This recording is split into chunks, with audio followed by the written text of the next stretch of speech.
Okay, it's episode 2. We're Woohoo! back. Hi guys. Hello, everybody. Okay, this week we've got an awesome episode for you. I don't know if any of you've heard of Lyra, but Laura and I are going to be discussing the constellation of Lyra. There's a lot of tiny little planets in Lyra. Kind of the farthest reach of this universe is where the little constellation of Lyra exists.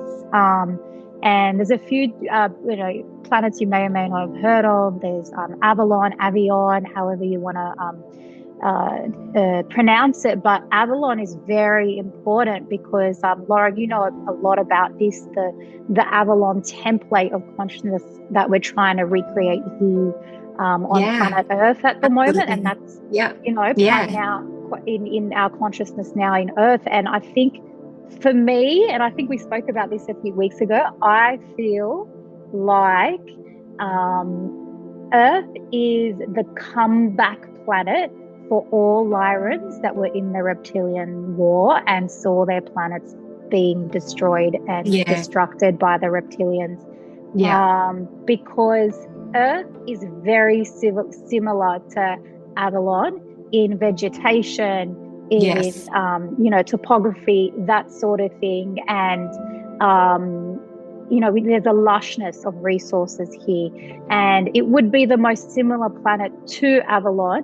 Avalon was like Earth but on 5D steroids. It was amazing. So Avalon, like in the records, when you see Avalon in the Akashic records, it's really it's giving those Avatar vibes, isn't it? It's that beautiful lush rainforest, waterfalls, lots and lots of natural resources, which was super important because, the reason why the constellation of Lyra was chosen as the start of human consciousness in this universe was because it was a constellation that looked like it would be able to sustain physical life.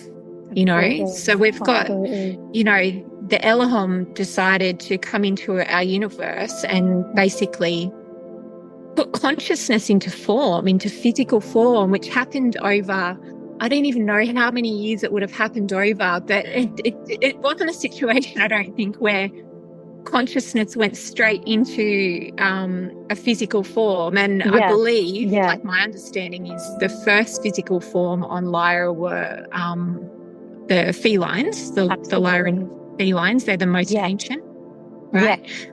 So I think what happened over time, they were etheric for a little while, which means they would have looked translucent, and then over time, over probably millions of years, they ended up becoming a physical form into the Lyran felines. And this is what the Lyrans are so good at. They're master geneticists. Yes. Okay? So if you think you may be a Lyran Starseed and you're listening to this, and you start to make more sense to yourself, this is why they're master creators. So the Elohim were very, they're co-creator energy. So they come off from source, and their main intention and objective is to create life and create existence, co-create on behalf of the creator or source or God energy, right? And so when they created the feline humanoid, which is most of us, we're representing today the feline genetics. If you can't, guys, if you're not watching the video and you're just listening, we're in our leopard print representing. That's a little clue, isn't it? That's always a little tip off for a Lyran. We love our animal print, our leopard print. Yeah. And do you know what's really funny? Lauren and I did not coordinate or talk about our outfits. As obvious as it looks, we did not coordinate. We did not. No, we did talk about a lot of other things before this session, but that wasn't it. To be fair, I am in leopard print for a fair chunk of the week. So nice. I like that. She's representing her Lyran soul origin. I am. Okay, so they're master geneticists. They wanted to create, they actually created the first humanoid. So basic humanoid template for Earth, the genetic template. Yeah. The Lyrans created that, right? So, you know, obviously we don't look feline. We were a new experiment, okay? We were a brand new experiment, and Earth was a brand new experiment, but they created humanoid-looking beings in the constellation of Lyra. And so, Loren, do you want to discuss some of the other species or the other beings that the Lyrans created and had in the constellation over the few planets that were there? Yeah, so sure. So basically, I think the ones that you're referring to as sort of the first proper humanoids were Nordic. So they looked really quite Nordic. And we do see the Nordics, you know, in other constellations as well, but that's where they originated, right? So we've got the Nordics in the Pleiades as well, that they're a very prominent being there. So when we're talking about Nordics, they're very large, they're very tall, aren't they? The Nordics, they're a large being, and they look very Scandinavian. So we've got, you know, really light skin. This is where the Palladians originated from, correct, Loren? Right. The Lyrans created the Palladian humanoids. So absolutely, the original creators. They are, so they've got really, you know, fair features, sort of blonde hair, quite striking features. Probably the best looking humanoids in the galaxy, I would say. Yeah, absolutely. They're very attractive. So we have that group of humanoids. Before that, after the felines, we had the avians come in. So the avians are bird-like humanoid species. Yeah, they're beautiful. So they are beautiful. I've seen them in deep meditation, and they're one of the first. They're one of the first species that I did view in meditation. Wow. So you can imagine my shock when I see this huge bird-like creature with legs and arms, and a plethora of rainbow feathers. Bounding through trees, like climbing trees, jumping branch to branch. And the jungle that I viewed was absolutely stunning. It was like a rainbow of colors. And so when I saw this, I'm like, what is this? I mean, it feels familiar, but what is this? It looks so beautiful. My mind is creating so many amazing things. But then after viewing, you know, a few more of these scenes in Lyra, I started to realize I'm learning a lot more. Deep in meditation in the Akashic records, I realized that these are actual beings that exist in the universe. They're very high vibrational. I think they're about 12D, correct, Loren? I think they're at the same vibration as the Elohim, right? Yeah, right. Okay. Right. And the avian beings, correct me if I'm wrong, but I think they came from another universe into this universe. I believe that's correct. Created, but they settled in Lyra, and they're benign. We have to differentiate for everybody between the benign and the not so benign. And I like to call them service to others / service to self type consciousness. And so Lyra was a service to others constellation. And we've also had too the blue vegan. In Lyra as well. Who the Elohim did create as well. Correct? The Lyrans created the vegans. And they were, what do they look like? So, well, they're blue. Gives it away. So they're blue beings. So they basically look like blue aliens. And they're the blue vegans were very peaceful and their focus was, I guess this is the interesting thing about Lyra is there was such a mix of species on different planets. So it's about 14 planets, we think, in the Lyra constellation, but it's still considered quite a small constellation. I'm not sure if all of those planets were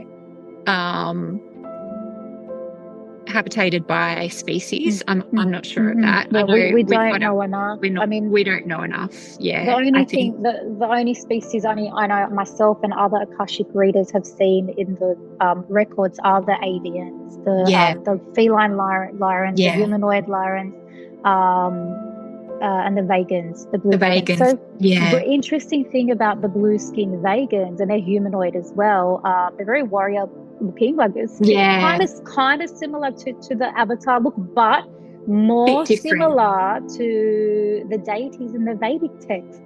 That's correct. So the Hindu deities, like Vishnu and Shiva. I've seen them a lot in the records, and they are actually vegan beings that did visit Earth and interact with the humans here at some point. And this is where the Hindu tradition has picked up on all these blue-skinned beings that are attributed to so many. They've got the arms coming out of the body, and each arm is doing a different kind of objective. So it's interesting if we look at the major religions in this world and how much ET life has affected each different religion in different ways. Absolutely. And that was a big part of the role of the blue vegans in Lyra, was their focus was on spirituality and healing. Where the other species had different focuses. The Lyran felines had a real physicality with what they were doing, and they did things like, invent fire, introduce fire to Earth. That's huge. Things like that, it's huge. And they were very, and there was a really big, because of the resources on Lyra, and that's why it was chose to be developed that way. There was water and vegetation, so there was a really, really big agricultural focus on Lyra. So they had really, really advanced agricultural systems, and I guess that is one of the reasons why they were targeted by the reptilians. So when we're talking about reptilians, they're not benevolent beings. Some of them can be, but now we've got a lot of the reptilians starting to switch into service to other mode in the universe, because they're after many years of war. The intergalactic wars, they're starting to switch. So we can't just judge a book by its cover, but it's good to not understand our history, because in a way it's playing out here on Earth, and so we need to be educated and aware. Yeah, and I think that's and that's the thing too, is that we've got Earth is so similar to some of the planets in Lyra. There's particularly in Australia, we're a really large agricultural country. So most of our export is from agriculture in Australia, but we're also we've also got incredible natural resources as well. So we have those similarities kind of playing out. But I guess with the reptilians sort of coming in anywhere in the universe or the galaxy, and from my understanding, the reptilians were picked out of wherever they originated from, and that's how they've ended up in the universe. So they've been sent into the naughty corner into our universe, and they've gathered strength and numbers and decided to kind of wreak havoc. So the reptilians also were or are master geneticists. So but they're service to self. So they're always looking when they're going into kind of sort of attack, they're doing it because they're looking for resources. So the resources could be DNA, genetics, or it could be natural resources, which is what was happening in Lyra. because where they were from, they depleted all the resources on their planets in their universe, and the benign beings in their universe said, all right, you're not coming after us and our resources, get the heck out of here.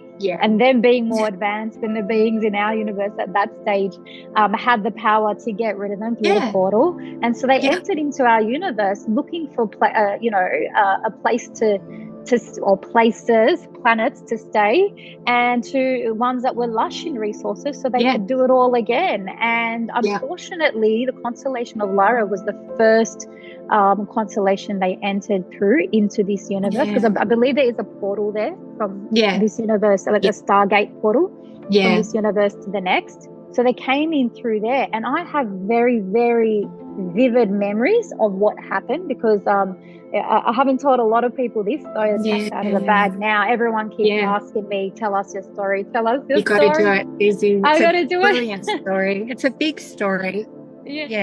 I would say disclaimer before you tell your story, and this is what's tricky about, I guess, starseeds who have originated from Lyra, and many of us have, because it's, it was the start of the universe, right? So at some point we've probably, we've probably been there. But for people who are able to access their memories of Lyra, because of what happened there, it can be incredibly traumatic, and it can be traumatic to see that in the records, be told about it, or to have to retell it as well. So there's trauma signatures that are carried through. And if you just think about that, like in terms of carrying ancestral trauma, which we know as human beings that we do, it's the same thing. It carries through our DNA. Absolutely. Absolutely. And I'm about to tell you this story, but it took me, Lauren knows, it took me months to clear through the trauma that came through this lifetime, which was probably billions of years ago. And I was telling Lauren over the weekend, and I think a client of mine as well, I was majorly triggered by 9/11. Okay. And I was in my teens, so I was in my late teens when 9/11 happened, and the amount of anxiety and fear that scenario caused me was like next level. And I'd never been an anxious child, always a happy-go-lucky, easygoing child, but it triggered something in me. And for me now, looking back, I know it was seeing the scene of 9/11 and New York being attacked from the sky is what triggered my trauma signature from my lifetime in Lyra. And so basically what I remember now that I've, gone through several spiritual awakenings and done a lot of current and past life healing, is when I was in Lyra, myself and actually my husband, who I'm incarnated with here now, who was there with me, were partners as well, which is interesting. Decided to partner up again for more fun and games. we probably could do a whole podcast on you and Kenny, couldn't we? Over the years, all the different incarnations. Oh, it'll come up. I'm sure there's more to unravel. And we were kind of benevolent rulers in Avalon. I was I don't know, you've seen what I've looked like in the records, Lauren. So I would say I was somewhat part feline, right? Yeah, absolutely. Like a feline humanoid, definitely, but like a white feline humanoid. A white lion. So a white lion. And Ken was like that sandy, dusty Lyran humanoid. And so we benevolently ruled over this beautiful planet, and we had a lot of different looking beings on this planet at that time. And Ken and I were in charge of kind of sending beings out, charging them on our planet via the crystals. We had some very powerful crystal technology, and then sending them out to planets close by that were ready for their next ascension stage, so that our beings could go and help them activate through light their crystal grids, and then get them to the next stage of ascension. So that's basically what our function was, and we're kind of overseen by a council to keep us in check. The council even got us together in terms of uniting as the male and the female counterparts. And everything that I did, I was kind of amplifying Kenny's activity. So I was kind of like direct source line to pure line to source, which meant that I had an access to an energy that was very powerful. So I would amplify everybody's good stuff around me. So that was my role. That was Ken's role. I do remember the day that the reptilians arrived, and I remember slightly some things leading up to them arriving. And I do believe that there was some initial trickery, I would say, where they came through and they made themselves out to be wanting to negotiate. We'll give you this if you give us that, because they were trying to scope out what we had and, you know, how we worked and what technology we had in case they wanted to attack, to know where our weak spots were, right? And I know Ken, my partner at the time, was, you know, part of those negotiations. And I remember feeling dread because I didn't trust them. And there was a lot of other female felines that were in my, were like me, where they were having that, you know, feminine intuitive hit of something bad is about to happen and we can't trust these people, we have to be careful. So the thing is, you've got to understand the consciousness of this universe. When the reptilians came in, we had never in the history of this universe experienced the victim versus victor consciousness. We only knew balance, right? Yeah. Or manipulation. Or manipulation. It's the real narcissistic energy, the manipulation and the control, right, is what they brought into this universe. So we were, you know, fairly naive. Absolutely.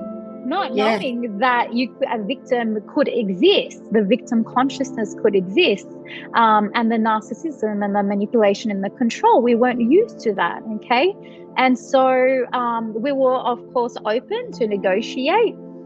But then what happened is eventually they did come in and attack, and they came through the sky. And I remember their ships coming in and them coming in to destroy us all. And they killed as much as they could and reaped as much as they could. But eventually the warring, and they took as much as they could, and then they blew up the planet. They blew up a whole planet. They had the technology to do that. And I remember just before the planet blew up, that I was beamed up into a white, bright light onto a spaceship. And it was the beautiful Palladians that had sent a craft over to come get me. And we're yet to just understand exactly why. I think, Loren, you might know a little bit more, because it was Lauren's crew that came to collect me. And unfortunately, I remember very clearly looking out the window of this spaceship and seeing my planet blow up. And I had children on that planet. I had a husband, I had friends, I had people. And so that trauma and that heartbreak has stayed with me for a very long time. Imagine your whole civilization being completely obliterated. And you know what? I think a lot of us here that incarnating now on Earth have this sort of trauma in us, because there has been many wars on Earth, but off planet too. So when I do see a client in for past life therapy, when I'm looking into their records, I always check to see if there's anything like this that needs to be cleared, because a lot of us would resonate with this story. A lot of us would be triggered by our homes being taken, exactly like what's happening in Palestine and Israel right now. Our homes being taken, being attacked for no reason, our resources being reaped, violence. So it's important that we as a collective start doing the clearing on a micro level and the healing behind that, and uniting and seeing each other as all of us needing healing and needing to unite. Does that make sense? Absolutely. Yeah. And that's, you know, that is a way that we can indirectly but kind of directly assist what's happening on Earth at the moment, is by doing our own healing work. clearing our own trauma signatures so that we're not being triggered anymore and we're able to be of service in a different way and be in service not from our wounds, basically. Absolutely. Yeah. Oh, thank you for sharing that. That's a big one. Well, I haven't, I haven't been able to access my Lyran lifetime properly because I think that whatever happened, I'm not ready to see yet. So we also see that too, don't we, when we're working with people? There can be blocks around it and with ourselves as well. Like we're on our own healing journey, and I know that I was there. I've seen Avalon numerous times, but I also know something, horrific happened, and I'm not ready to heal that yet. So it will pop up when it's ready. Absolutely. Yeah. Absolutely. And, all of us can go through this, guys. If you're getting bits and pieces of memories in meditation or in a reading and stuff is blotted out, it's because your consciousness is not ready to bring it forth. And it's, Loren, we know, as healers, the both of us, we see this in our clients, that things come up in layers when they're ready to be healed, right? It's like peeling the onion. One thing comes up, we deal with that, and you're ready to let that go, and then maybe later on something else comes up, and that's just ready to go then. Yeah, and that's how we have to work with trauma. We can't do it all at once because, for want of a better word, it would be too traumatic. So we shift our trauma in layers, and we clear that, and then we see what's ready to come up next. Absolutely. And this is why working with a healer over a long period of time, periodically, is always the best way to go, because you're doing it in a really, loving, nurturing way that is nurturing for your mind and your body. Whereas opposed to, I would say, use maybe ayahuasca as an example, right, Loren? There's nothing wrong with it, but if you're doing it over 2-3 days, it can be quite, violent in some sense for some people.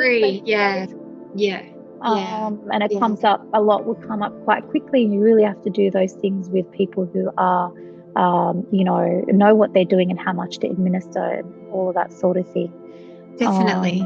And I think it's that thing we are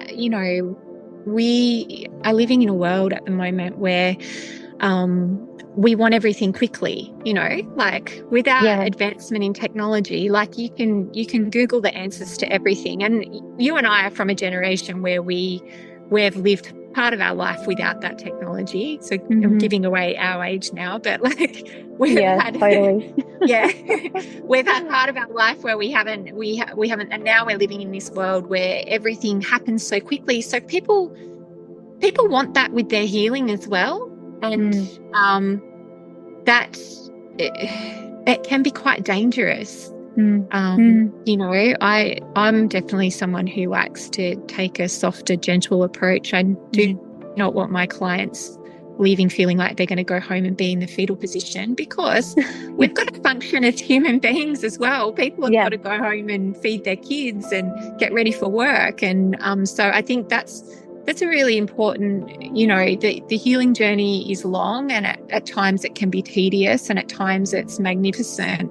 But once you start doing work on yourself, and you sort of commit to that, you're doing that for the rest of your incarnation here on Earth, basically. Absolutely. And it's not quick. Powerful. Yeah, definitely. Anyone that tells you it is, don't run a mile. And that you don't have to do any work. Run a mile. That's it. Run a mile. All right. What's next on the agenda, Loren? We should I was going to talk about some of the issues that Lyrans or Lyrans face on Earth at the moment. So for those people that are playing out their Lyran template on Earth, there's so many things that we can talk about, but I think we'll talk about probably the emotional stuff first, and then we'll shift into the physical stuff. So like I was saying before, we definitely have that that sort of pattern of the intergenerational trauma kind of playing out. So the things that we sort of see, the trauma signatures that we see coming from Lyra are things like abandonment wounds and the persecution wound as well, I would say, are probably the two big ones. Obviously the abandonment wound, because for any Lyrans who had to flee or, you know, ended up being refugees or have had to leave their family, you know, we've got that kind of playing out. And then the persecution wound is massive because, like you were saying before, they were a constellation that lived without persecution for billions of years, you know, and didn't even know what that was. So to have a whole other species come in and take over like that, and for them to be persecuted for no reason at all, that's a huge one. And that's something that I see all the time in my work, is this persecution wound with Lyran Starseeds. And I think you would see it.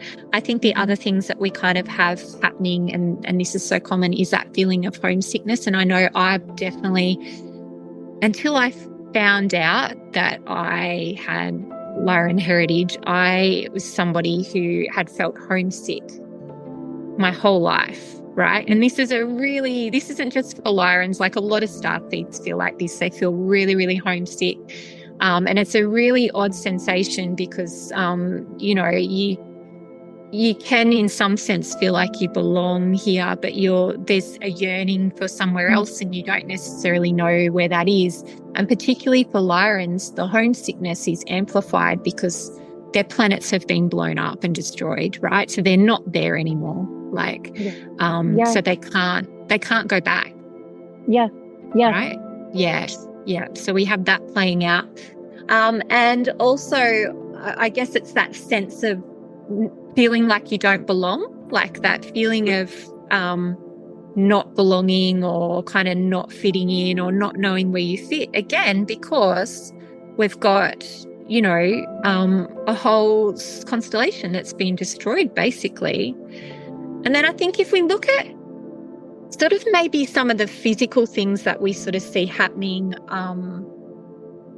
there is a classic pattern that I'll talk about, but before that, I think nightmares are really big too with Lyrans because of the trauma that they went through. So night terrors and nightmares. And it's something that you kind of see with people that haven't necessarily experienced trauma in their human incarnation, but it's coming through that way while they're sleeping. We also see the nervous system dysregulation as well because of all the stress that they went through. I can speak for myself, and I know I see this in some of my other Lyran clients too. My skin is the first thing to react when I'm under stress. Or my immune system is under the weather. It always comes out in the skin. It's like my body's attacking itself. My immune system is attacking itself. When I'm under stress or I'm a rundown or something. But that's exactly that's the pattern I was going to talk about, is the autoimmune cascade. So what we sort of see happen is, Lyrans are really, we see all the autoimmune disorders with Lyrans, right? And what's super interesting, this is something that I learned off Debbie Solaris, who's a very famous galactic historian. Debbie's a queen. We love her. Debbie, we love amazing. She's awesome. She's incredible. You guys should check out her stuff. She's amazing. Follow her page. Read all. She's got great resources on her website, which are free, that you can look at. But when I heard Debbie explain this, everything just kind of clicked for me with what I had been seeing and what I'd been through personally as well. So basically, she said that there's usually with Lyrans, there's usually a catalyst that happens. So that could be like some sort of trauma. It could be like an illness, you know, a relationship breakdown, a death in a family, whatever it is, right? So some sort of big catalyst happens where the person had previously been well and functioning, and then as soon as that catalyst happens, they're sick, right? So they start getting that we call it, in medicine, we call it an autoimmune cascade, where we get an autoimmune disease that's triggered. And then what can happen from there is once one autoimmune disease is triggered, we get more conditions that are triggered as well. So I'm talking about things like, with autoimmune conditions, the thyroid conditions, like Hashimoto's, things like rheumatoid arthritis, celiac disease, any of our kind of big sort of autoimmune stuff. Your skin is definitely affected, right? Our skin's our largest external organ. So if we've got stuff happening internally, and our body's not coping, it will look for exit points throughout the skin.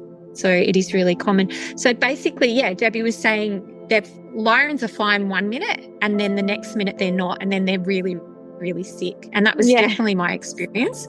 Yeah. And then that's the trauma signatures from Lyra being triggered, basically. So for people to get better and work through that, obviously there's a huge physical component, but there's a huge emotional component as well, of doing that emotional and energetic work around that to clear those signatures, to help them get better. And it can take a really long time. Like, that's the other thing. So it's super, super fascinating. And basically I think too with Lyrans, it's like anything that's causing inflammation, like any inflammatory condition. Oh yeah, definitely. Right? Inflammation, because it's like energy, like you said, energy trying to escape the body, the physical body that we're trapping. We're trapping in energy in ourselves, in our being, and it just needs to go, and you release that. And maybe we want to talk about ways we can get ourselves back into equilibrium.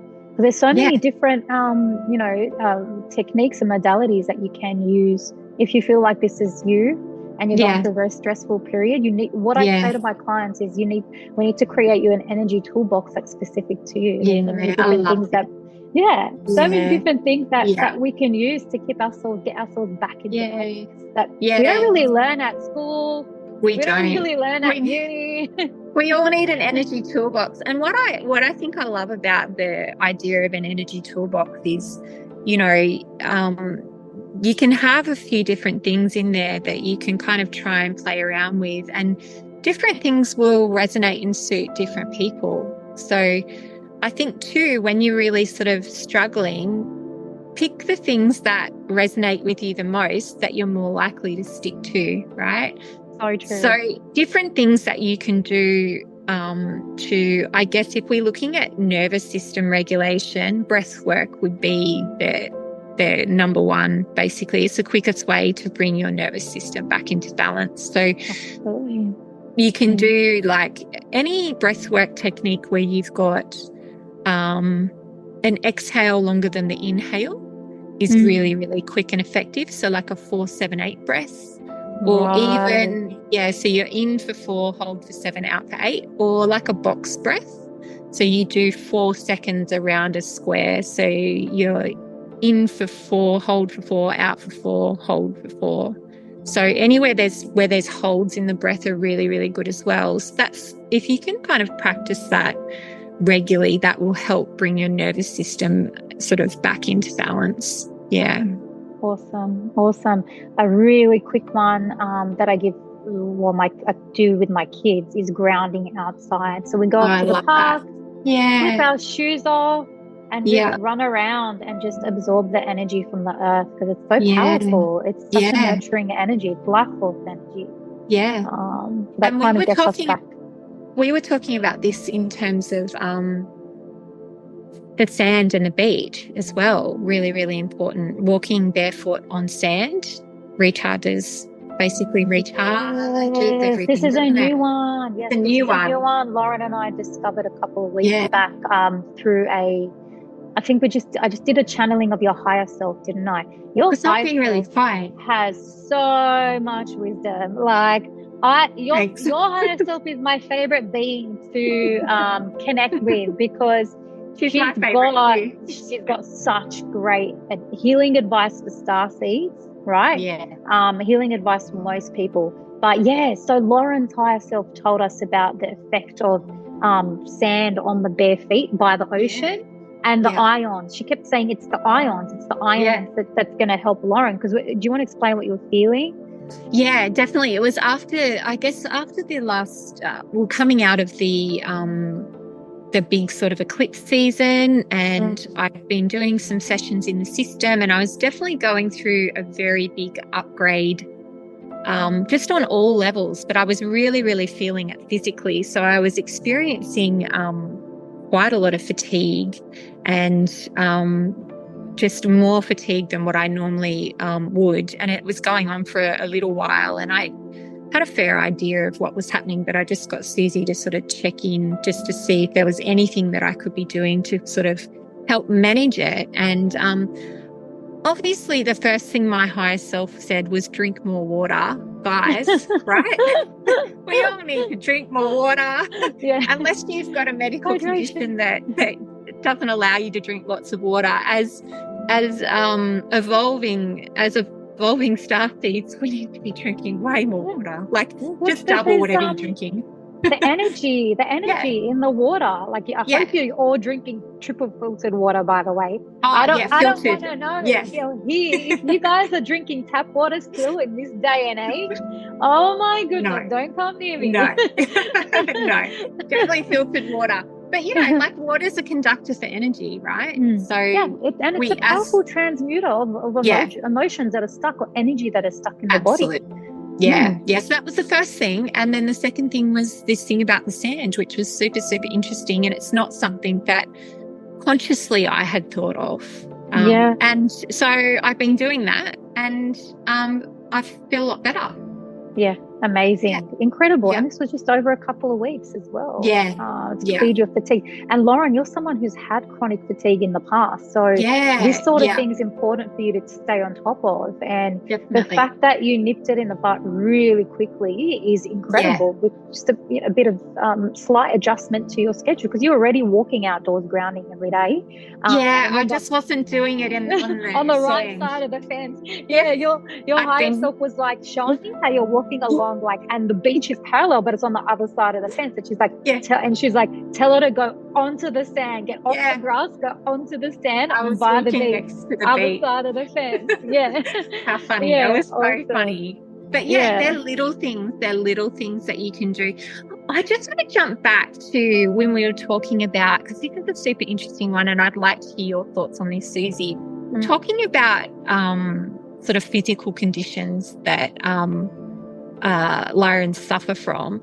I have a bit of a theory that, and I probably will need some more time and to see some more cases for this to play out, but I've noticed a pattern of female Lyrans having reproductive conditions. So, oh my goodness, I did. Yeah, I did. Me too. Definitely. Me too. In my team. Endometriosis, polycystic ovarian syndrome. Blood sugar issues. Like, I would have to go on a low GI diet to keep my blood sugar. And I wasn't massively overweight or anything, but my blood sugars were spiking and causing cysts in my ovaries. They told me I was going to have heaps of fertility issues. Oh my goodness, it's so common these days, isn't it? Yeah, it's common. And I do really think, with the cases I've seen, there is a bit of a pattern of that happening with female Lyran Starseeds. And that's something that I'm going to try and figure out over time. And I'll keep you guys posted on, the links and stuff, because I'm a little science nerd at heart. I've got to try and figure it all out, why it's all happening. But that's just something to keep in mind. It's just, and that's a lot of our work, and a lot of our conversations are around patterns that we see form, aren't they? Yeah, because between the both of us, we're seeing quite a few clients per week over the I don't know how many years between us.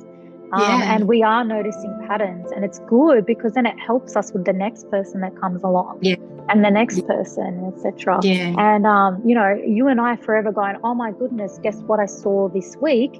I saw this in this center, and this means that or the other.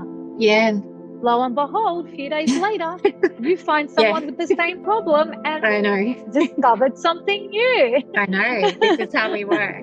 Like doing an apprenticeship being a healer. Like, we're just on a permanent apprenticeship, just figuring out all the time I think for the both of us, the EE system is definitely what's supercharging our abilities and the depth and breadth of things that we are able to find in a client's energy field is just expanding. For me, I can say it's expanding rapidly. I know you too, Loren. This year has been a change year for you too, where you learn new stuff.